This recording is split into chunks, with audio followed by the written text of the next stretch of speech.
অনেকদিন হচ্ছে যে আমরা খেত যেটা খেত ধান খেতের ভিতরে লাইন ডিপার হয়েছে এসটি লাইন, এরা অনেকদিন অবজেকশন দেওয়া হয়েছে যে আপনারা লাইনটা ঠিক করেন, আমরা যদি পরে ক্ষতি করেন কি করবেন। কোন জায়গা এটা?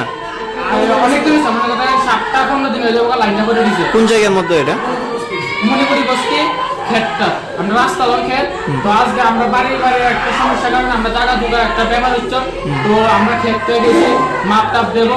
তো এখানে হইতেছে তারটা আটকা গেছে, আটকে তারটা বাড়ি দিয়া ধরে গেছে কারেন্টে, ধরে সাইডটা নিয়ে আর মোটরসাইকেল লাগালো। আমরা হসপিটালে এসি ডাক্তাররা তো চিকিৎসা করছে, চিকিৎসা করে তারটা কি ফইদা আসছিল মাটিতে?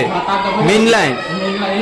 তারপর তোমরা কি এর আগে দেখছো যে তারটা এলো? আমরা দেখছি কারেন্ট অফিসে অবজেকশন দিছি, তারা কোনো হইছে না। কতদিন ধরে ঝুলা দিছে এরকম? এটা প্রায় 15 দিন হলো হইছে। কি নাম ওর? আমি তার ভাই, আপন ভাই। কি নাম? বাবার নাম কি? বাবার নাম কার্তিক দেবনাথ। বয়স কত? বয়স 22+। কি করে এমনি? গাড়ি চালা, নিজের গাড়ি আছে। কোন বাড়ি? বাড়ি মণিপুরি বস্তি। আমরা ঘন্টাখানি দেবো। কোন জায়গা? মণিপুরি বস্তি। জানা নিয়েছেন সাথে সাথে কারেন্ট অফিসে? আমরা এখানে ফোন করে গেছি, ফোন করছি, তারা মনে এখনো গেছে না, মনে হয়নি। আমরা তো হসপিটালে চলে এসেছি।